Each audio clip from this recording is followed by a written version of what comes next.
اے اللہ کے نبی ہم جاہلیت کے زمانے میں کفر کے زمانے میں جو ہے ہم جھاڑ پھونک کرتے تھے تو آپ صلی اللہ علیہ وسلم نے فرمایا اعرضوا علیہ رقاکم لا باس بالرقیہ، اے لوگو اپنے جھاڑ پھونک کی جو دعائیں تھیں اس کو ہمارے اوپر پیش کرو، یعنی بتاؤ کیسے کیسے پڑھتے تھے. لا باس بالرقیہ ما لم تکن شرکن، اگر اس میں شرکیہ الفاظ نہ ہوں تو پھر کوئی حرج نہیں ہے، اس سے دعائیں کر سکتے ہیں. تو گویا اس حدیث سے معلوم ہوا کہ جھاڑ پھونک تک جائز ہے.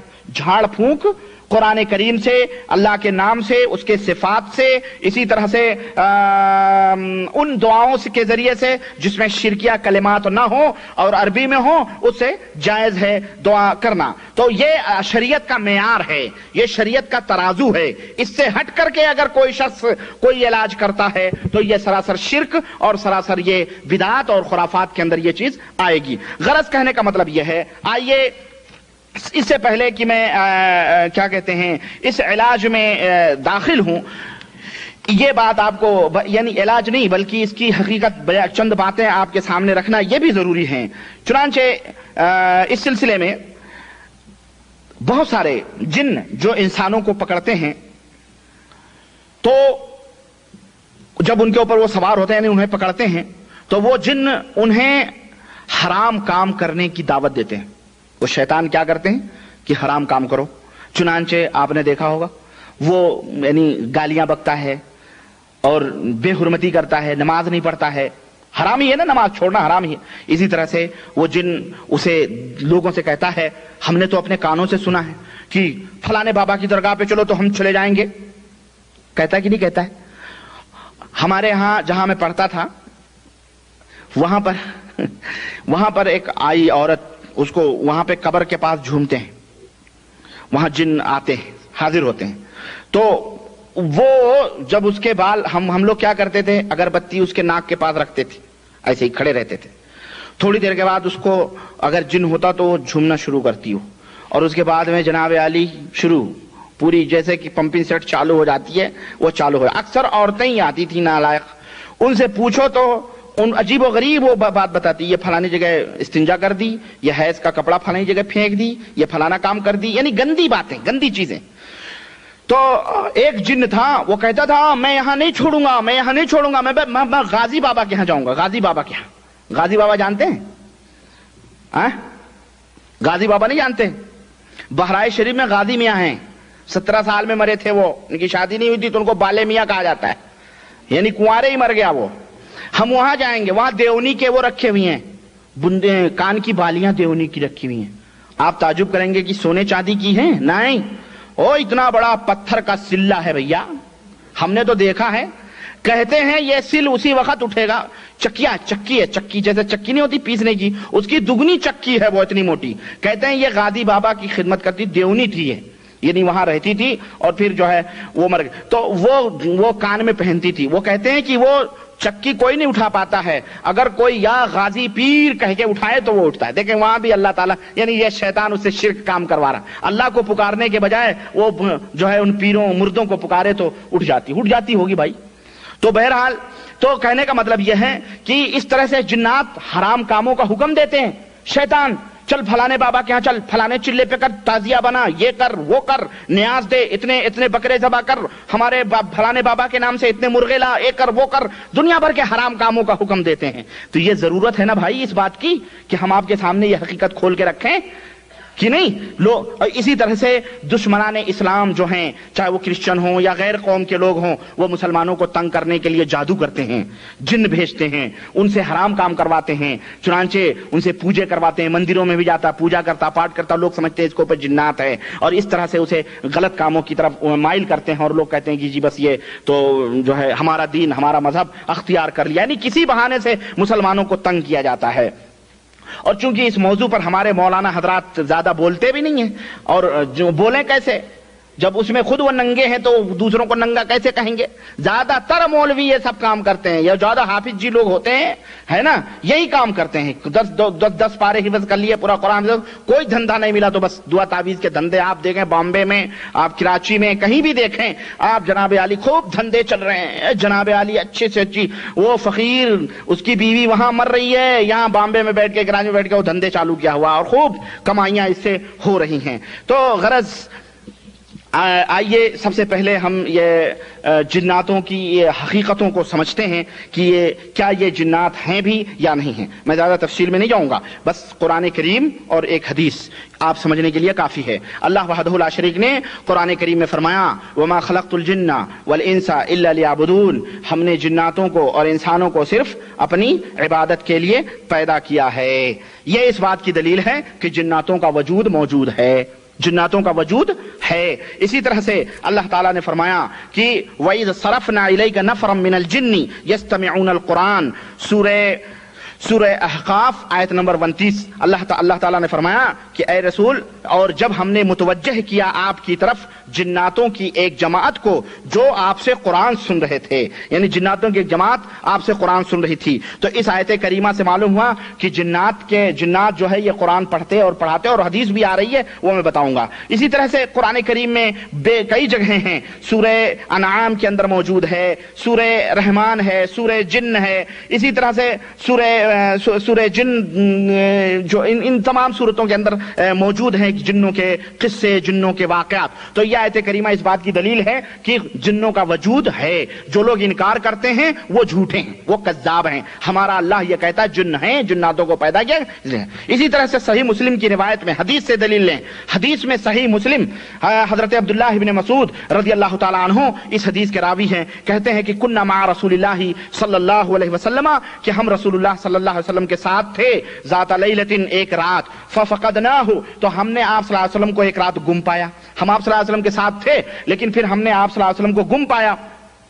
تو ہم نے آپ کو وادیوں میں، گھاٹیوں میں، پہاڑیوں میں، مکے کی گلی گلی میں ڈھونڈا لیکن آپ صلی اللہ علیہ وسلم نہ ملے. تو ہم نے سوچا کہ آپ کو کوئی ضرور تکلیف پہنچی ہے اور آپ صلی اللہ علیہ وسلم کو یا تو اغوا کر لیا گیا یا تو آپ کو قتل کر دیا گیا. غرض کی وہ رات ہم نے بہت بری رات گزاری، بڑی بری رات گزاری. صبح جب ہوئی تو ہم نے دیکھا کہ آپ ہیرا پہاڑی کی طرف سے چلے آ رہے ہیں. اللہ، آپ ہیرا پہاڑی کی طرف سے چلے آ رہے ہیں. اور یہ بیچارے عاشقان مصطفیٰ نبی کریم صلی اللہ علیہ وسلم کی چہرے مبارک کو دیکھ کر کے جو جیتے تھے، یہ دوڑے دوڑے نبی کریم صلی اللہ علیہ وسلم کے پاس گئے، کہنے لگے فقلنا یا رسول اللہ فقدناک فطلبناک فلم نجدک فبتنا بشر لیلۃ بات بها قوم. اللہ کے نبی، ہم نے آپ کو گم پایا اور ہم نے آپ کو ڈھونڈا، تلاش کیا لیکن آپ کو ہم نہ پائے. ہم نے یہ رات اس قوم کی طرح گزاری ہے جو سب سے مصیبت اور پریشانی میں رہ کر کے وہ رات وہ قوم گزارتی ہے، بڑی بری رات گزاری ہے. فقالا، تو آپ صلی اللہ علیہ وسلم نے فرمایا اتانی داعی الجن، اتانی. اچھا چلو میں ترجمہ بتاتا ہوں، مجھے ایک بات آ جاتی ہے ذہن میں، وہ میں اشارہ کرنا چاہتا تھا، بہرحال ابھی میں بتاتا ہوں. فاتانی داعی الجن، تو میرے پاس جناتوں کا ایک گروپ آیا، ایک آدمی آیا. فذهبت معه، تو میں اس کے ساتھ گیا.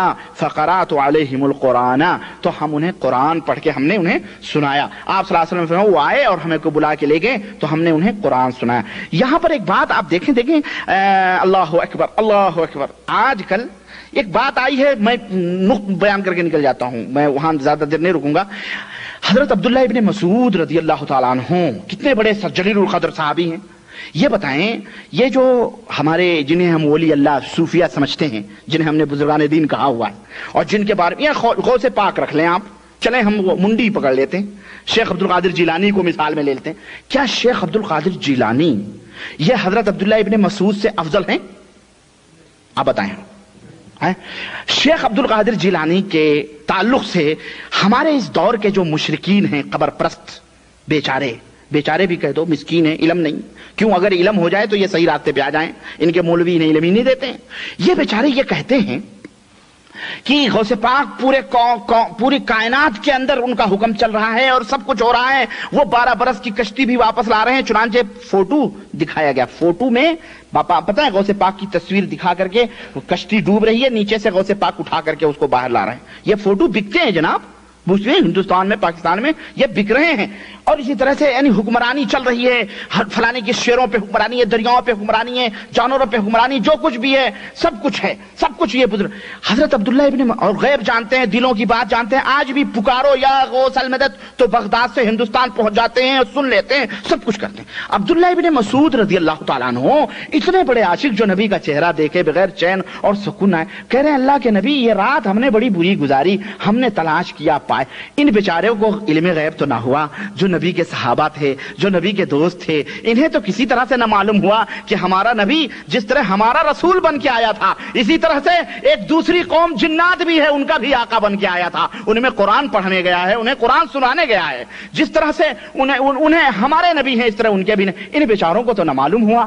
ان بیچاروں کو جو صحابی تھے انہیں تو نہ پتا چلا. ان رکابیوں کو بڑی اچھی طرح سے معلوم ہو جاتا ہے. صحابی نہ جانے, رکابی پھٹ سے سمجھ جائیں کہ جناب علی یہ ہمارے بزرگ ہیں, یہ ولی اللہ فلانے ہے. نہیں, بات سمجھ میں آ رہی نہیں. آپ دور جانے کی ضرورت نہیں ہے جناب. صحابہ کرام رضوان اللہ علیہم اجمعین کے ایسے ایسے واقعات ہیں جو ان کے ان عقیدوں کو باطل کرتے ہیں. یہ صحابہ کو نہیں مانتے, اللہ کی قسم. اب دیکھیں صحیح مسلم کی روایت کھلی ہوئی بات ہے کہ نہیں. چلیں آگے بڑھتے ہیں, چھوڑیں آپ. یہ ایک نقطہ تھا جو میں بتانا چاہتا تھا. دیکھیں وہ کہہ رہے ہیں اللہ کے نبی میں نے آپ کو نہیں پایا, تلاش کیا, صبح اللہ کے نبی آئے تو پہنچ گئے, اللہ کے نبی ایسا ہوا. انہیں تو معلوم ہو جانا چاہیے, علم غیب تو انہیں بدرجہ اولا ہونا چاہیے. کیوں نبی کے زمانے میں رہ رہے ہیں, جبریل آ رہے ہیں, وہی اترتی تھی, سب کچھ دیکھتے تھے نبی, سب کچھ. وہ خیر القرون سارے زمانوں میں سب سے بہترین زمانے کے بہترین لوگ تھے, لیکن انہیں علم غیب نہ ہوا. یہ پدی کے شوربے. اب آپ بات آتی ہے تو کہنا پڑتا ہے, معاف کیجئے گا ذرا. تو انہیں سب کچھ پتا ہوتا ہے, ان کے بزرگوں کو سب کچھ معلوم ہوتا ہے. اللہ خیر چھوڑیں. بہرحال اللہ کے نبی صلی اللہ علیہ وسلم نے فرمایا ایسا معاملہ تھا. تو اللہ کے نبی تو حضرت عبداللہ ابن مسعود کہتے ہیں فانطلق بنا, تو آپ صلی اللہ علیہ وسلم ہمیں لے کے گئے, اور انہوں نے ان کے علامات جہاں بیٹھے تھے وہ لوگ, ان کے نشانیاں, وہ آگ جلائے ہوئے تھے اجالوں کے لیے, وہ جلی ہوئی آگ کے کوئلے وغیرہ بھی نشانیاں بھی دکھائے. آپ نے فرمایا میں یہیں تھا رات کو. سوچیں, اللہ اکبر. وہ سب اللہ کے رسول صلی اللہ علیہ وسلم نے فرمایا کہ میں یہی رات کو تھا انہی لوگوں کے درمیان میں. تو اللہ کے نبی نے فرمایا صلی اللہ علیہ وسلم کہ ان لوگوں نے سوال بھی کیا. انہوں نے سوال کیا کیا؟ کہنے لگے کھانے پینے کے بارے میں ہمارے لیے کیا حکم ہے. اللہ اکبر. دیکھیں ہمارے نبی صلی اللہ علیہ وسلم جناتوں کو بھی تعلیم فرما رہے ہیں کہ کھانے ہونے کے بارے میں پوچھا. تو آپ صلی اللہ علیہ وسلم نے فرمایا لکم کل عزم ذکر اسم اللہ علیہ یقع فی ایدیکم اوفر ما یکون لحما. اللہ کے نبی صلی اللہ علیہ وسلم نے فرمایا کہ اے جناتو, ہماری امت کے جو لوگ ہیں انسان, یعنی ہر ہڈی, تمہاری خوراک ہر وہ ہڈی ہے جس پر اللہ کا نام لیا گیا ہو, جب تم اسے اپنے ہاتھوں میں اٹھاؤ گے تو وہ ہڈی گوشت سے بھر جائے گی تمہارے لیے. یہ انعام ہے تمہارا. یہ ہمارے نبی صلی اللہ علیہ وسلم. دیکھیں وَكُلُّ بَعْرَةٍ الف لدوابکم. آپ صلی اللہ علیہ وسلم نے فرمایا اور تمہارے جو چوپائے ہیں, تمہارے جو جانور ہیں, ان کا کھانا کیا ہے؟ تمہارے یعنی ان کے میگنیاں وغیرہ جو ہیں, ان کی خوراک جو ہے وہ ہیں, وہ تم کھاؤ. فقال رسول اللہ صلی اللہ علیہ وسلم فلا تستنجوا بهما فانهما طعام اخوانکم. تو اے لوگو ان دونوں سے استنجا نہ کرو. کس سے؟ ہڈی سے اور میگنیوں سے, گوبروں سے, پوپلوں سے. کیوں؟ اس لیے کہ یہ تمہارے بھائیوں کے کھانے ہیں. یہ حدیث صحیح مسلم کے اندر ہے. اسی طرح سے اس حدیث سے کیا ثابت ہوا؟ اس حدیث سے ثابت ہوا, اور بہت ساری باتیں ثابت ہوئی میرے عزیز, میرے پیاروں, بہت ساری باتیں ثابت ہوئی, کتنے مسائل معلوم ہوئے. لیکن جو بنیادی مسئلہ میں بتانا چاہتا ہوں وہ کیا ہے؟ وہ یہ ہے کہ جناتوں کا وجود ہے. دوسری بات, جنات مسلمان بھی ہوتے ہیں.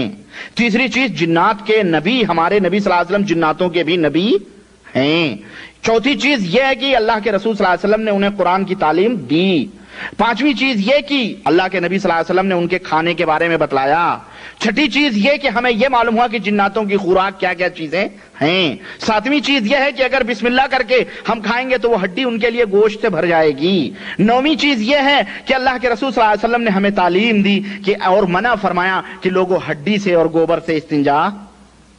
دیکھیں کتنی ایک حدیث ہے, لیکن کتنے اور بھی اس کے اندر فائدے ہیں, میں کیا بتاؤں آپ کو. آگے چلتے ہیں. حضرت ابو سعید خدری رضی اللہ تعالیٰ عنہ کہتے ہیں کہ قال علی رسول اللہ صلی اللہ علیہ وسلم اراک تحب الغنم والبادیۃ فاذا كنت في غنمك وبادیتك فاذنت بالصلاۃ. حضرت محمد رسول اللہ صلی اللہ علیہ وسلم نے حضرت ابو سعید خدری رضی اللہ عنہ سے فرمایا کہ میں تمہیں دیکھتا ہوں کہ تم بکریوں میں اور صحراؤں میں زیادہ رہتے ہو, بکری اور صحراؤں میں تم زیادہ ہی رہتے ہو، باہر رہتے ہو، بکریاں چراتے ہو، صحرا میں رہتے ہو، تمہیں زیادہ محبوب ہیں۔ تو اے ابو سعید خدری، جب تم اپنی بکریوں میں رہو یا صحرا میں رہو اور وہاں اذان دیا کرو تو وہاں اذان دیا کرو۔ فرفع صوتک بالنداء، تو زور سے اذان دیا کرو، جب اذان دو تو زور سے اذان دیا کرو۔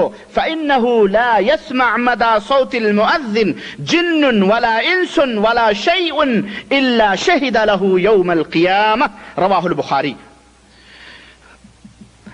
اللہ کے نبی صلی اللہ علیہ وسلم فرمایا جب تم اذان دو تو زور سے اذان دو، اس لیے کہ تمہاری آواز کو کوئی جن ہو، کوئی انسان ہو یا کوئی بھی چیز جو سنتی ہے قیامت کے دن تمہارے لیے گواہی دے گی، تمہارے ایمان کی گواہی دے گی۔ تو اس حدیث سے ہمیں جو بات مین ہمارا جو شاہد ہے، جو موضع شاہد ہے، جو ہم بتلانا چاہتے ہیں، جو دلیل ہے، وہ یہ کہ جناتوں کا وجود ہے۔ اللہ کے نبی نے فرمایا جنات بھی گواہی دیں گے تمہاری آواز سن کر کے۔ اور وہیں پر ہمارے لیے اور بھی مسئلے معلوم ہوئے کہ اگر ہم کھیتیوں میں رہیں، اگر ہم باڑیوں میں رہیں، ہم کھیت جوتتے ہوں، ہم جو ہے کیا کہتے ہیں ہل چلاتے ہوں، بکری چراتے ہوں، بھینس چراتے ہوں، اونٹ چراتے ہوں، غرض کی باہر رہیں، تو ہم کہیں بھی رہیں، نماز کا وقت ہو اذان زور سے کہیں اور وہاں پر ہم نماز کو قائم کریں۔ ہمیں اس کا بھی ثبوت ملا کہ نہیں ملا؟ یہ نہیں کہ بکریوں کو چھوڑ کے آپ دوڑ کے 1-2 کلومیٹر دوڑ کے مسجد آئیں اور جناب پھر نماز پڑھتے تو پتہ چلا آپ کی بکریاں پتنی کس کی کھیتیاں صاف کر گئیں، آپ کی بھینس نے نہ جانے کہاں منہ مارے، آپ کے اوپر بجائے ایک نیکی 10 نیکی لینے کے آپ کو وہاں حرام میں ملوث ہو گئے۔ غرض تو جہاں کہیں بھی رہے آدمی وہاں نماز کو قائم کرے۔ یہ حدیث صحیح بخاری میں ہے، موطا امام مالک کے اندر بھی ہے، نسائی کے اندر بھی ہے، ابن ماجہ کے اندر بھی ہے۔ آئیے تو اس حدیث سے پتہ چلا کہ اب اللہ کی قسم بہت حدیث ہیں اور ہر حدیث میں ایک سے ایک موتیاں ہیں، ایک سے ایک ہیرے ہیں جو میں بتلانا چاہتا ہوں، لیکن وقت بھی دیکھنا پڑتا ہے کہ لانگ ہو جائے گا وقت تو آپ کہیں گے جناب اتنے ٹائم میں اتنا۔ بہرحال چلیں چھوڑیں، یہ اللہ کے رسول صلی اللہ علیہ وسلم کی عجیب و غریب معجزات بھی ہیں اس کے اندر، چنانچہ چلیں چھوڑیں وقت، میں تو اپنے ٹائم پہ ہی ختم کروں گا انشاءاللہ 15 منٹ کے بعد میں۔ بہرحال لیکن بات لے لیتے ہیں ایک حدیث اور صحیح بخاری اور صحیح مسلم کی حدیث ہے۔ حضرت عبداللہ ابن عباس رضی اللہ تعالیٰ عنہ اس کے راوی ہیں، کہتے ہیں کہ اللہ کے نبی صلی اللہ علیہ وسلم جو تھے اپنے صحابہ کے ساتھ سوق عکاظ کی طرف گئے، یعنی عکاظ مارکیٹ جو ہے آج مدینے کے اندر وہ لیڈیز مارکیٹ بنی ہوئی ہے، جو ترکیہ حکومت نے جہاں اپنا ریلوے اسٹیشن بنایا ہوا تھا وہ مارکیٹ پوری جو قبا کے راستے میں پڑے، جو سوق عکاظ نہیں، عکاظ کی مارکیٹ یہ شاید مکے میں تھی۔ المہم شاید اللہ بہتر، مجھے تحقیق نہیں، مجھے کچھ تلخبط ہو گیا۔ مقام زورا وہ الگ مدینے کی مارکیٹ ہے جو زورا مقام زورا کہلاتی ہے، زورا، لیکن یہ سوق عکاظ یہ مکے کی مارکیٹ تھی۔ چنانچہ کہتے ہیں کہ اللہ کے رسول صلی اللہ علیہ وسلم اپنے صحابہ کے ساتھ جو ہے گئے، تو اتنے میں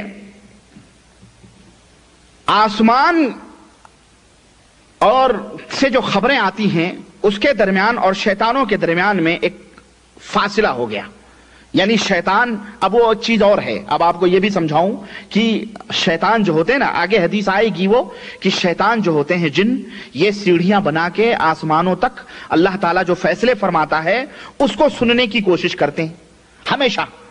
تو شہاب ثاقب ان کے اوپر ٹوٹتا ہے، شہاب ایک آگ کی طرح گولا جو انہیں مارتا ہے۔ کبھی کبھی وہ لوگ سن لیتے ہیں کوئی بات تو وہ اس کے نیچے والے کو، وہ اس کے نیچے والے کو، اس کے نیچے والے کو، اور جو سب سے اخیر نیچے والا ہوتا ہے وہ دوڑ کے کسی کاہن کو، جادوگر کو، ساحر کو، مجاور کو اور مرشد کو، سجادہ نشین کو بتا دیتا ہے۔ تو وہ اس میں 100 جھوٹی باتیں ملاتا ہے اور لوگوں کو بتاتا جی اس دن بارش ہوگی، یہ ہوگا، تو پچھم جائے گا، تو سعودیہ جائے گا، تیرا بیٹا مرے گا، تیرے پاس 4 اولاد ہوگی، تیری بیٹی کھڑا، 100 باتیں جھوٹ ملا کے ایک بات صحیح ہو جاتی تو کہتے ہیں جی بہت بڑا پائے کا ولی ہے، بہت بڑا پائے کا بزرگ ہے، وہ کیوں وہ پجاری ہوتے ہیں شیطانوں کے۔ تو غرض اس طرح کی یہ ایک حدیث ہے، تو یہ لوگ ایسا کرتے ہیں۔ تو اس وقت جو ہے نبی کریم صلی اللہ علیہ وسلم جب نکلے تو وہ بیچ میں پردہ سا ہو گیا، وہ سن نہ سکے اس کو، تو وہ لوٹ کے آئے اپنی قوم شیطانوں کے پاس، کہنے لگے آج پتہ نہیں کیا بات ہے کہ آج کوئی آواز ہی ہمیں سنائی نہیں دے رہی ہے، معاملہ کیا ہے؟ تو شیطانوں نے کہا بھائی ذرا مشرق و مغرب میں دوڑو اور دیکھو کیا بات ہے۔ چنانچہ دوڑ کر کچھ شیطانوں نے دیکھا کہ آپ صلی اللہ علیہ وسلم جو ہے تہامہ، مقام تہامہ کی طرف آپ نکلے ہیں اور وہاں پر اپنے صحابہ کے ساتھ کھڑے ہو کر کے نماز فجر ادا کر رہے ہیں۔